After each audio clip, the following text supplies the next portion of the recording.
it's me, Renee. I'm back, and I'm doing another silly video because I'm a mood reader, but I like doing these videos, so yeah, here I am doing a TBR for November. Uh, it's also a bit silly because, well, the second book day in November, so I still have lots of time. I don't really have that many plans for November, but I still have like a pretty huge TBR planned or in mind. And I suppose, yeah, not like me saying I want to read a book means I have to read it. But like, yeah, I mean, me loving to read does not mean I'll actually read every day. I mean, sometimes I don't read that much. Sometimes I like read a bit before bed and I just watch TV instead and listen to podcasts. But I suppose I think most of the thing is like these last 2 weeks now. Actually, I've had a flu. Well, not a flu, a cold. And then I haven't really been in that much of a reading mood. Like I've read now and then. Like today I finished a book, but yeah, kind of goes a bit up and down. But still, I'm kind of thinking I probably will actually lose my cold soon. I believe it's going away slightly. So anyway, I have some books I wanted to read for November, and yeah, let me tell them to you. So this month I have it actually divided into 3 parts. We have library books because I went to a library last week, and yeah, so I have some library books I want to finish because I mean, if you're gonna go to a library, you probably want to read that book. I could renew it, but yeah, I kind of want to read them. I have some books that I have started, but I have not finished. So like, I want to finish those books. And then lastly, we have non-fiction books because non-fiction November. Uh, Also, from the 12th till the 29th, I believe, is the Eurovision Junior-a-thon, which is just kind of happened this year. It's a new readathon where you just, instead of doing a whole month, you do 2 weeks and you read books from the Eurovision Junior. So that's 16 countries. I'm probably not going to read from 16 countries. So I suppose maybe I'll find books that kind of works for like for my other TBR and stuff. But yeah, I'm thinking that I probably will do an own TBR for that book, for that readathon.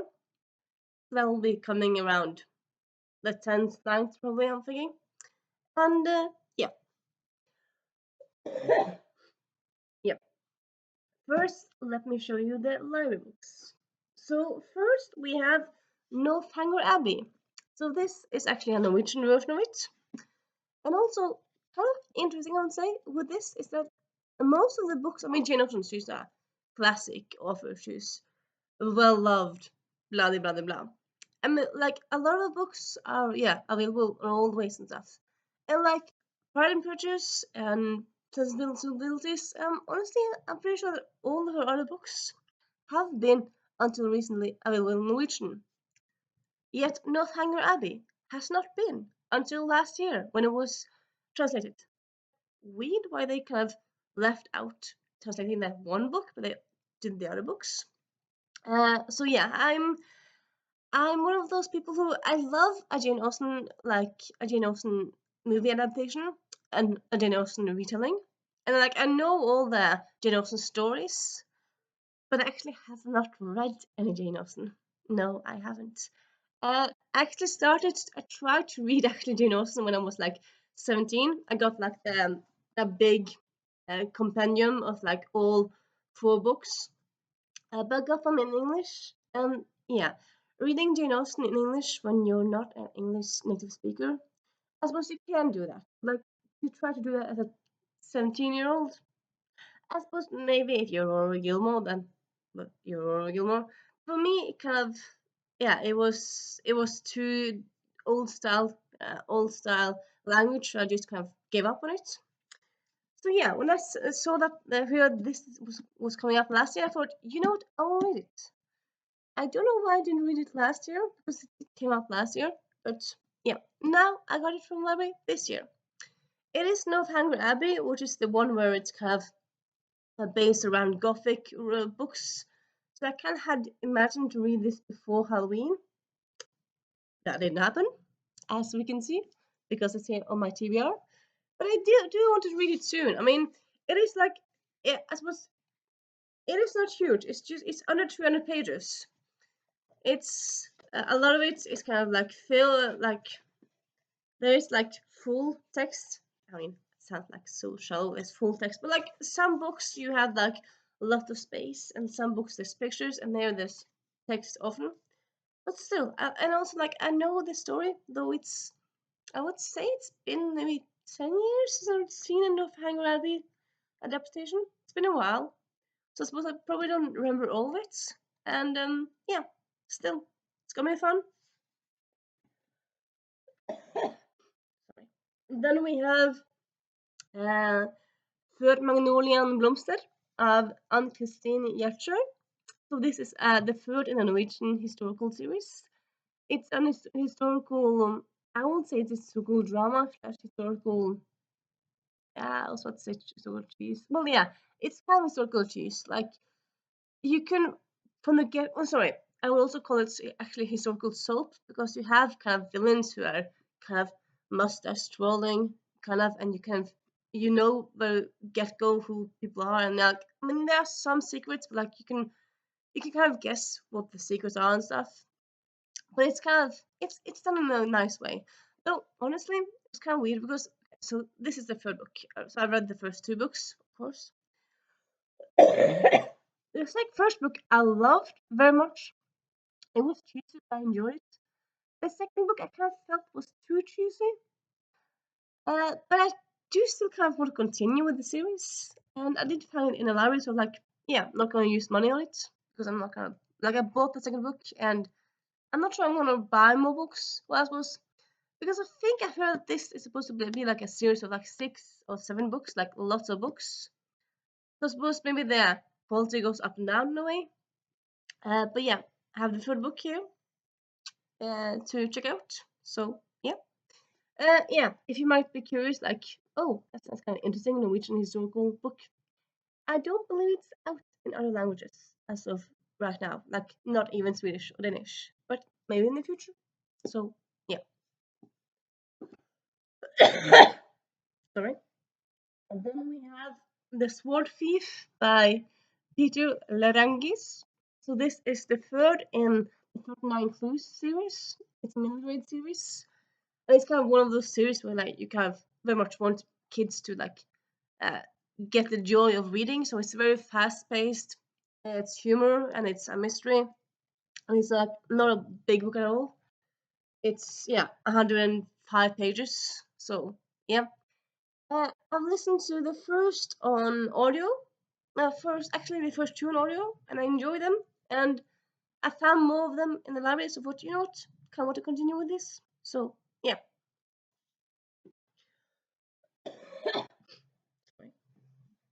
And then we have The Library of Shadows by Rachel Moore.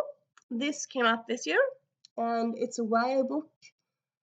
And there's magic with books, I believe, or might be magic with time travel. Maybe it's both.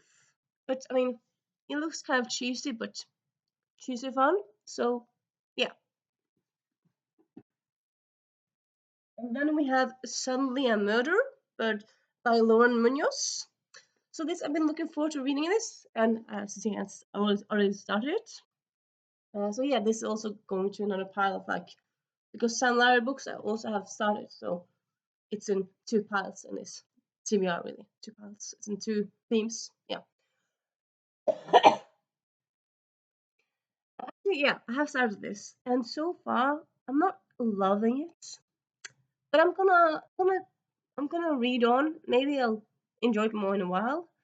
I suppose maybe I'll DNF it. I mean, this has been like it's like anticipated read of mine from for this year. It came out this year, but like I suppose even if an anticipated read, should you read the whole book even though like you're not enjoying it?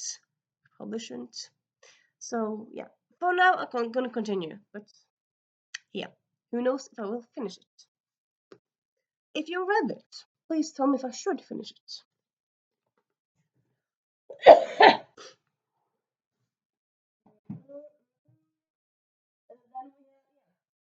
Then we also had the fourth and the fifth in the 39 clues.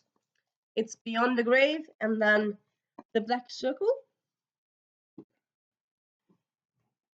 We have Introvert, Stoffer den du er, which is a Norwegian non-fiction about being introverted, which I am. I feel like a lot of people are introverts and kind of ashamed of it. I'm not. I'm like, this seems to be a book about like, don't be ashamed of it. But still, it's kind of like not a long book, and I thought, yeah, book about it being introvert, yeah, kind of want to read it. So yeah. Then we have The Book That No One Wanted to Read by Richard Ayoade. So this is a, I believe it's supposed to be a middle grade book, maybe all ages book. But it's actually like written like from the point of view of the book, like no one wants to read me. And yeah, I'm quite excited to read it because I love Richard Ayoade's mind and other books. Yeah. Then we have Billy and the Giant by Jamie Oliver. And yeah, it's that Jamie Oliver that, cook. The chef, the known chef. He's now gone from writing cookbooks to writing a middle grade book. So yeah, this, I just saw it randomly in the library and thought, he's written a book. Cool. So yeah, interested to see like how his writing is. This is the first in a series, and yeah. Then we have, where will I go for now? Yeah. Then we have some non-fiction books. We have Why New Orleans Matters by Tom Piazza. So it's not like a long book at all, but it's about New Orleans. And I've been fascinated by New Orleans ever since I saw The Princess and the Frog back in 2009. And yeah, New Orleans is on my bucket list of places to go. I very much want to go there. And yeah, this being a book about New Orleans, it was written just after the hurricane Katrina, and yeah, I'm intrigued. Sorry. Then another in the series of series in the pile of books that I have started but I have not finished is Babel by Gaston Doré. So this is a book all about the 20 biggest languages in the world. So it's both like languages that are like around the world, like Spanish, English, but it's also like some languages who are spoken very much in one place, like for example Mandarin, yeah, different things like that really. And yeah, I love languages, and I very much enjoyed Gaston Dorin's first book, other book, which is about European languages. And yeah.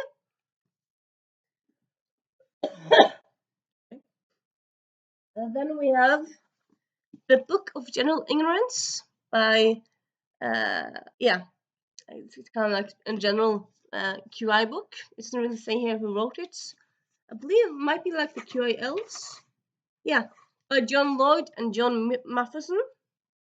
It has a foreword by Stephen Fry and Alan Davis. I love QI, so yeah. And yeah, a QI book, definitely for me. Then we have How to Be Perfect. The correct answer to every moral question by Michael Schur. And yeah, this is a book about like how much money should I give to charity? Should I punch my friend in the face for no reason? Can I still enjoy great art if it was created by terrible people? So like, yeah, interesting conundrums and told in a funny way. And yeah, no big book at all. Then we have En ytterst interessant bok om dyrenes verden. En ytterst interessant bok om alt du ikke vet. So, QI books. This one being about animals, and this one just being about the world. So, yeah. And translated to Norwegian, which, yeah, that seems cool. Do we have any more non-fiction books? Well, how we do it by, yeah, moments.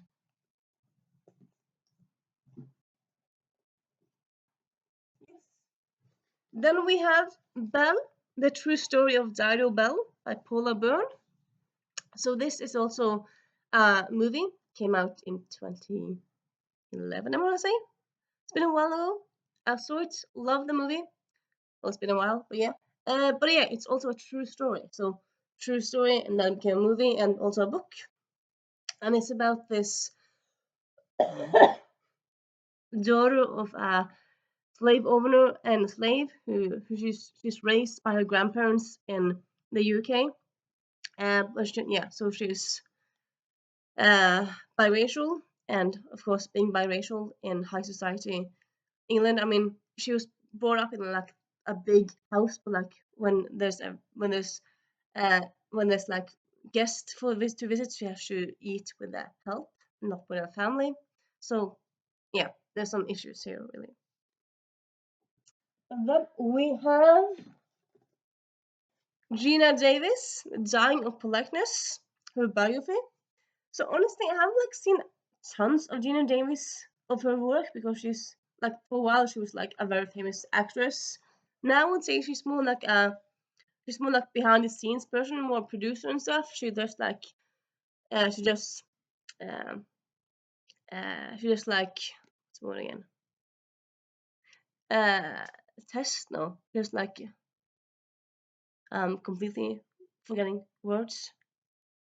She just like research. You research is like the impact of representation of women in movies and TVs, like what role they have and like how much to talk and stuff like that. And yeah, also just very cool cover really. She just having drinks with a bear. I mean, yeah, quite cool. And then we have Fæle typer, diktatorer og tyranner, a Norwegian book about dictators and tyrants. So yeah, good book to read for non-fiction November, I would say. It is like 65 pages, so not long really. And yeah, and then we have books I have started, I'm not finished. We have This Coven Won't Break by Isabel Sterling. I started this a few days ago, and then I put it down because I just did. I do very much want to finish it, and yeah, I believe I probably will again. Jinx it now, saying I will finish it. I mean, maybe I won't then, but yep. And then we have A Little Thieves by Margaret Owen. First in a series, I want to say. It is middle fantasy, high fantasy. It's fantasy. Like the thing is that the main character is like she's been raised by death and luck, and so she's like con artist thingy. I feel like I've heard lots of good things about this, but I don't really know like the concept by heart. But yeah, I've read a bit in it, and I do enjoy what I read so far. And then we have a book that's non-fiction, or also started with slightly. It is The Five by Hallie Rubinhold. It's about the five women who were killed by Jack the Ripper, and it's about their life before he killed him. He killed them.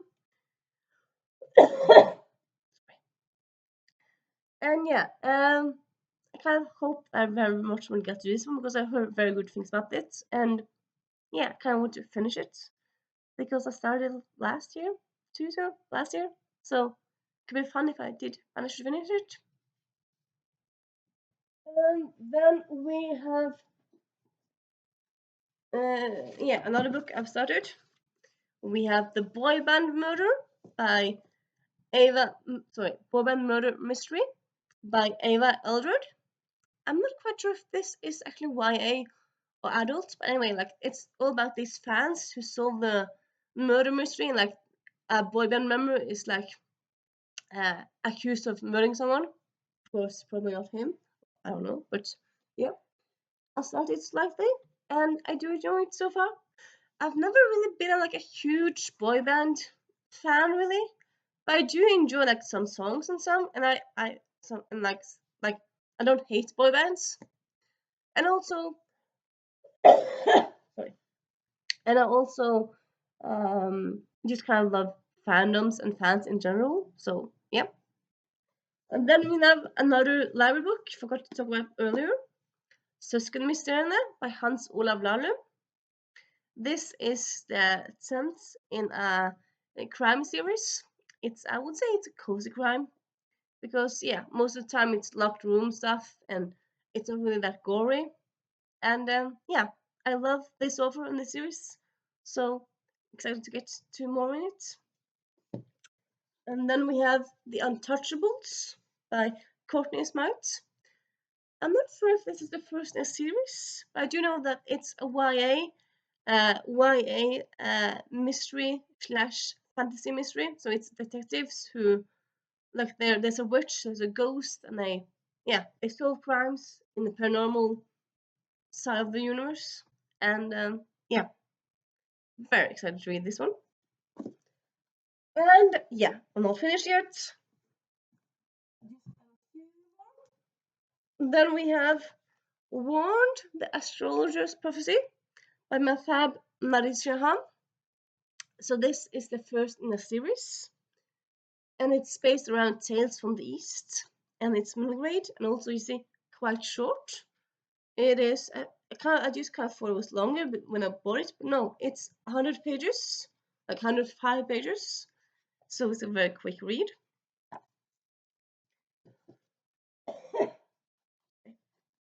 Then we have Redwall by Brian Jacks. So this is a British middle grade classic, I want to say. It's a series of like 10, 12. It's a long series, and yeah, I've heard good things about this one. This is the first book. I also have the 4th book because I found it used, and yeah. Also, after I bought this, I found out they had the first book in the library, so I was like, oh, what if I hate it? Well, I suppose I'll just give it to charity, but yeah. And then we have Assistant to the Villain by Hannah Nicole Mayer. So this has been like all over, I feel like, Bookternut, and yeah, I just kind of love this title very much. It's a romantasy about someone who falls in love with a villain and other stuff, I believe. And yeah, excited. Mm. Then we have My Mess is a Bit of a Life by Georgia Pritchard. She's the author. She wrote the script for Succession, and she's also had like a bit of a difficult life now and then. I found this used, and I mean, just this title, My Mess is a Bit of a Life. I just love it, and I mean, just like how it's worded, you can think, okay, so she has to be really messy, and yeah, very, very excited to read this one. And that's, my dear friends, is my plan for November. Quite a lot of books. Will I get to all of them? I don't know. Will I get to a lot of them? I don't know still. Do I want to get to them? A lot of them? Yes, I do. So yeah, if you have any thoughts, comments, if you want to mention something you're gonna read in November, please talk to me in the comments. And yeah, like in November, I'm thinking I'm probably gonna do some videos based on nonfiction, because nonfiction November. So I'm gonna do some recommendations, stuff like that. Yeah, in the coming weeks and stuff. And other than that, you'll just have to wait and see. And bye.